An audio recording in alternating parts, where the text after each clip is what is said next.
Hello, everybody, and welcome to another episode of Charlotte EDM's Artist Spotlight. Today we have Phillosopher. How's it going, Phillosopher? Hey everybody, it's doing great. Thanks for having me on today, Juan. All right. For those of you who know or don't know him, he is a DJ and producer based off of Colombia, but he does shows all over the Carolinas, including Charlotte. And where else have you done Charleston? Yeah, I have. I've played in Charleston Poorhouse a couple times. So, All right, so let's get started in this interview. So how did you get started? Tell us your music history. What got you interested into the scene and music in general? sure. So I started playing music when I was young. Did the garage band kind of thing. Had just a bunch of friends together. I've always been kind of a pianist. That's been my instrument of choice. Um, I started back in 2008, 2009. I was going to lots of music festivals and, going to a lot of shows. And I wanted to, start experimenting with playing that music with a group of friends. We had a band called Jamtronica back in the day. And we played, Atlanta, Columbia, Charlotte, all those areas. Asheville was our main stomping grounds.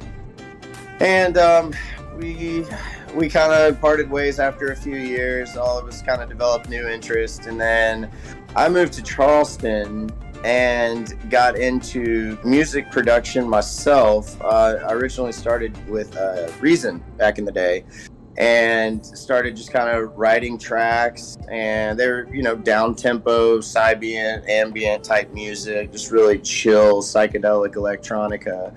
Who were some artists that were big back then, just so I can have a frame of reference?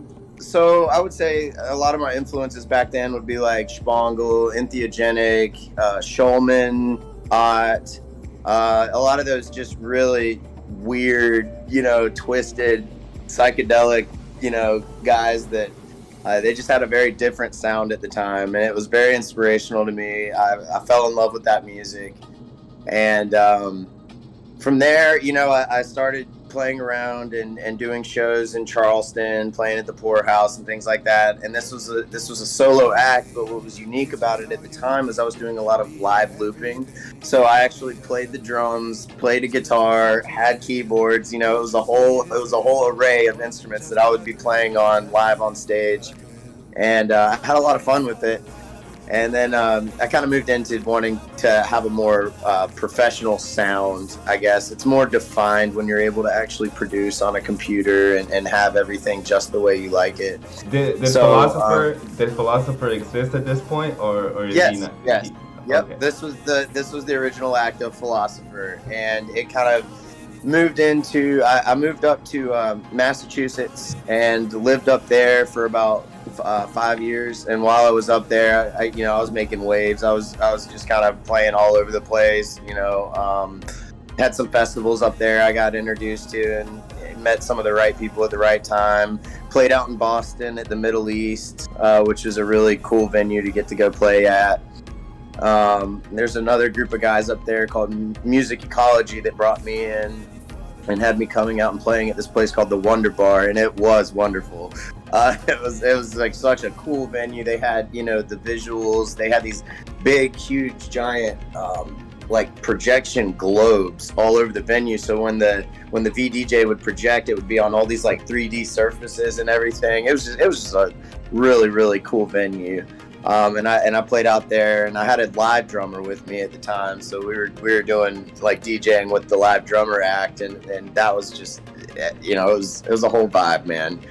And then after that, I took a break for a little bit. Wanted to raise my kid, get him. He's almost 8 years old now, so he's about ready to move out on his own. It's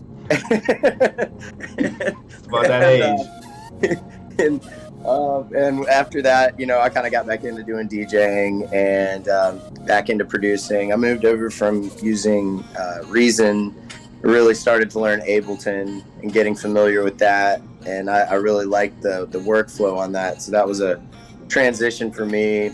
And that's kind of my story about how I got into where I'm at today with DJing and music production.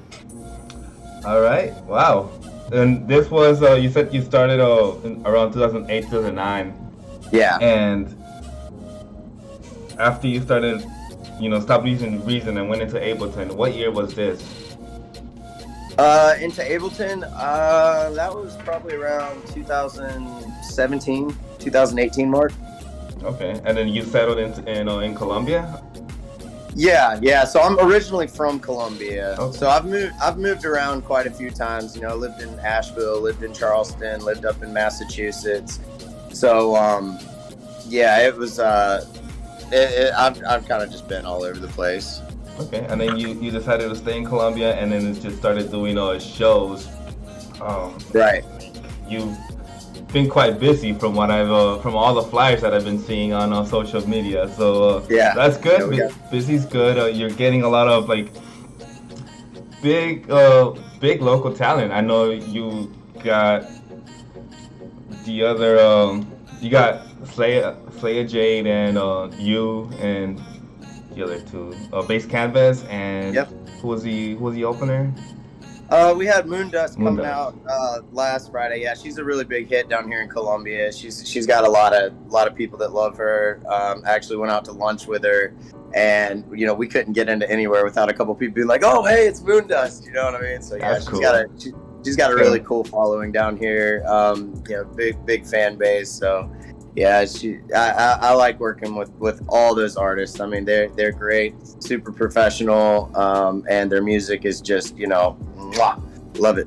Yeah, and because I went there and I enjoyed how you had pretty much every genre there. You had the bass, the progressive, well, not every genre, but as spread out as you can possibly get with those five artists. Yeah. Which is good. I like variety. What are your other shows that you have planned? Okay, we've got a lot of stuff coming up here. We're going to be doing a show at Peculiar Rabbit next Saturday in a rooftop sunset party kind of setting. Mm-hmm. That's going to be a whole thing. Lynette from Synesthesia Productions will be assisting me and producing that one. And she does a great job running everything over there at the Rabbit, and she's such a hustler too. I mean, she'll just pull people walking right off the street like, you need to get in here, and she'll just get people in the venue. Even we'll have a good turnout, and a lot of it's due to her ambition and just being able to get people in the door. And I do a lot of online and social media promotion as well. But yes, we have that coming up. We've got another show with some of Charlotte's trance and techno talent. We've got Spectre and DJ Natalie, and we've also got Daydream, who's a drum and bass artist, coming up for July 11th. We're going to be doing that at Surge. It's called the Spectrum of Sound, because we've got just a whole wide variety show. After that, I've got a show down at the Syndicate in Atlanta, which is one of the hottest after party spots.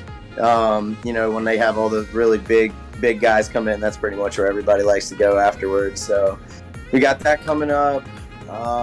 July 8th, we're going to be doing the Warmac, the After Hours. And I've got a couple of other things that aren't completely confirmed or set in stone, so I don't want to speak on those yet. After July, I know I've got August 3rd. I'm looking at the flyer right now. Yeah, I see Natalie, Spectre, Daydream. Yeah. So how do you manage to pull all these people? Do you just know them, or you make a drug deal for them, or what kind of? Not quite.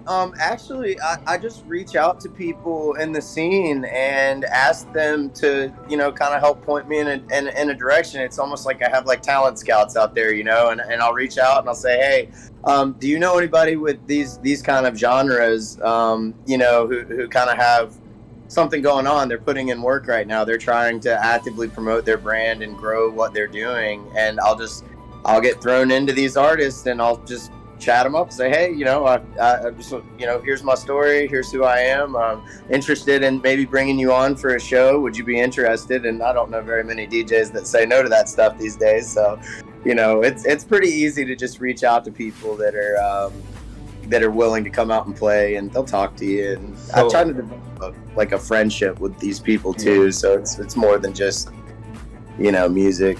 So, would you say that's one of the biggest advice you would say give to DJs as far as like getting booked is like having connections? Yeah, but the more people you know. That's definitely a component of it. I would say that, like, if you want to, like, my advice to any other DJ out there who's like isn't really getting gigs or is just kind of still hanging out in the bedroom or doing YouTube videos or whatever, is constantly be putting out content, constantly be keeping your stuff fresh. Don't play the same sets twice. Actively promote, go online, learn a little bit about marketing yourself. And you mean spamming my mixtape on social media groups isn't doing it? if that's not doing it, I don't know what will. But no, there's a lot to it. I mean, hey, learn some graphic design, learn how to make your own flyers, learn how to network, go to someone else's shows, listen to other people's music, let them know that you're listening to their music. Don't just talk about yourself, because nobody just likes to listen to somebody talk about themselves all the time. Ask questions, let other people give you their input on what they're doing, and I think likability is definitely a huge component as well. Like, if people don't like you, you can have the best music in the world, and if no one likes you because you just have a really bad attitude or whatever, like, I don't think you're going to get very far. And especially when you're just getting started. Maybe when you're super famous and you've been doing it for 30 years, you can act as terrible as you like, but when you're getting started, like, definitely want to be likable. So yeah, that's those some tips. Very sound advice. Thank you, Phil. Yeah, bud.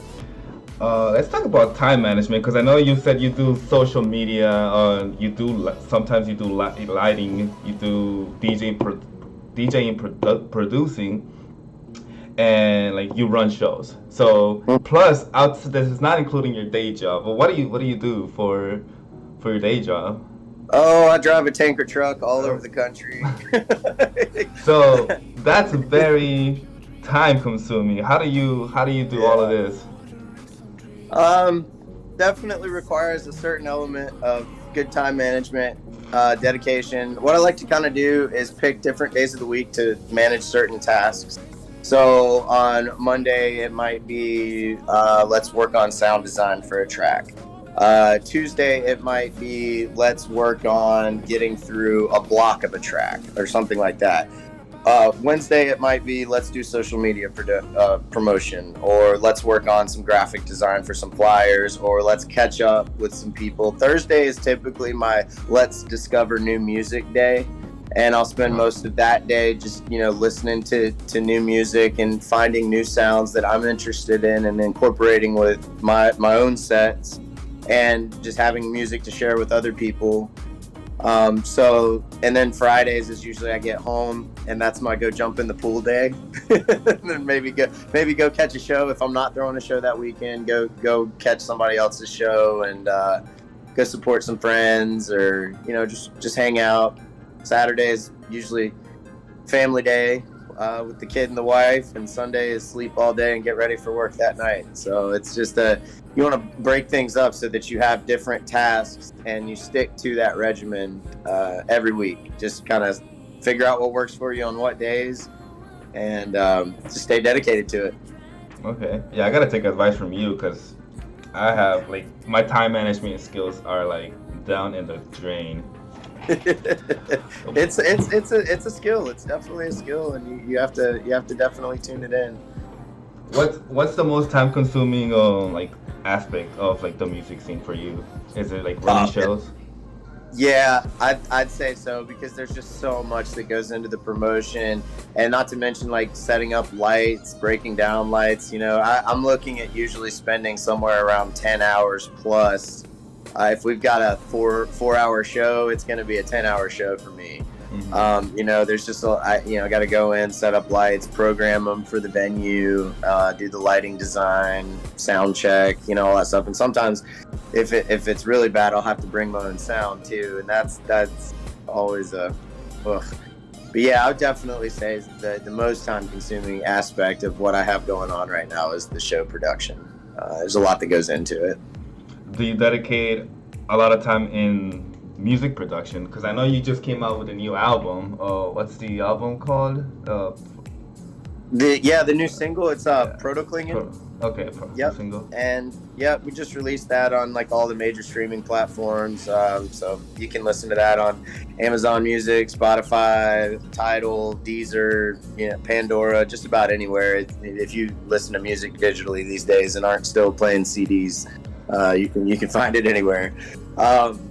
Yeah, I mean, I try to dedicate at least, like I said, like one full day to work each week to work on a track. And I'd say, depending on how much is going into the track, how long I want to make it. If it's like a 6 to 7 minute long song, and if I'm only working on it like 1 or 2 days out of the week, we're looking at somewhere between 3-4 weeks before the track is actually ready for sending off to the sound engineer for mastering.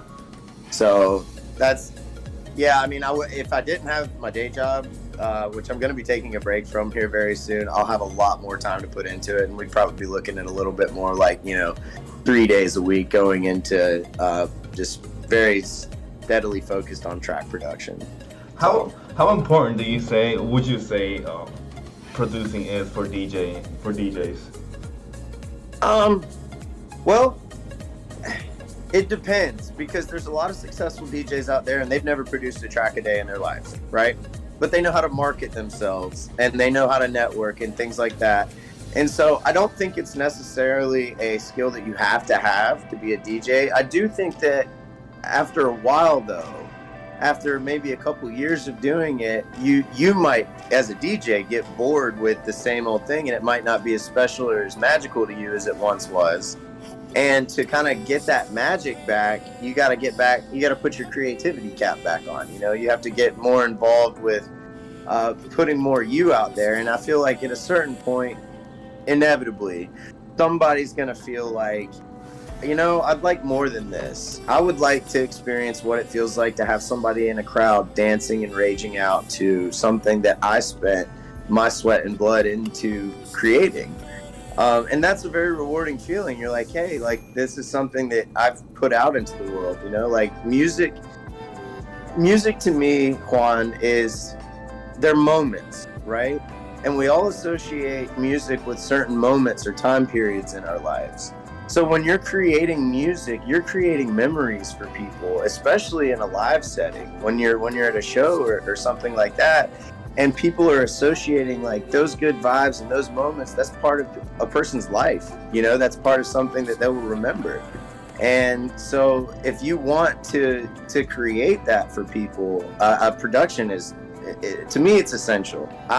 For what I like to do, I want it to be part of my sets. I inevitably would like to be able to do DJing that is all 100% me. Once I have a library built up of 120 tracks, we'll get there one day. But I mean, you don't have to. It's not something you have to have. But for me, it's what I want to have. Would you be one of those who has like 120 tracks but only like 3 tracks released? And No, I like to finish. To finish my projects. Yeah, I like to finish my projects. I don't want to have a big crate of ghosts sitting around and things that I never really finish. No, if I'm working on something, I stay dedicated to it. They can be finished songs, but like there's just not like, for the artist, for whatever reason, it's like, nah, I don't want to release this. I have some tracks like that. Yeah. I have a couple of where it's like, this one wasn't quite as much of a vibe as I thought it was going to be when I was making it. The thing about it you have to remember is when you've produced a track and you've sent it off to sound engineering and y'all bounced it back and done the mix down like 3 or 4 times, you're never going to want to hear that song again. If you're the person who's making that song, by the time it's out and everyone else is listening to it, you're like, I'm done with that track. Never want to hear it again. So I do have some tracks like that where it was just like I made it and I was like, okay, like this is cool, whatever, but like no, we're not putting this out there. Like, just the frustration with whatever reason it was for that track. It's like it's just bad vibe track, Yeah, like I would hear like these stories and like these scenarios of like huge artists like Deadmau5, Eric Pritz had like only released like 3 or 4% of their songs that they have in their computer. I'm like, imagine like how many like bangers, how many hits are inside their computer, but they're just like, I just don't want to release it. Yeah. Yeah, I mean that's totally your call, you Yeah. know, as the artist. You're just like, you know what, like I don't like this one. I'm just gonna assume that no one else will either. Dude, everyone else has to suffer. Yeah. But all right. Well, thank you very much, Philosopher Phil, for Anytime. for allowing me for giving me your time for this interview. If you have, to everybody else, if you haven't checked out his new single, Proto Klingen, it's out on Spotify. Pretty much, like he said, pretty much anything that's not a CD or a vinyl. So, YouTube, Spotify, you should be in vinyl. Vinyl's getting big again. So, I also do have a YouTube channel. I do a weekly, just to wrap things up here real quick. I have a YouTube channel. It's just got weekly additions to it. I'm always making new content, doing live streams, hosting artists, local and regional, to come on the sets with me. I do, my own little recorded set sometimes too, so it's not always live. But yeah, I mean, it's got a whole library of just awesome, high energy, progressive house, melodic techno sounds on it. So definitely check that out. It's called Mind Warp on YouTube. So there you go. Everything, all his links will be linked down below for you to follow him. Again, thank you, Philosopher, and keep killing it out there in the Carolinas. I know you're doing a lot of great things for yourself and for other artists, and we really appreciate that. Hey, man, I appreciate you guys too. Thank you so much for having me on today, Juan. No problem, man. You have a good one. All right, guys. Peace.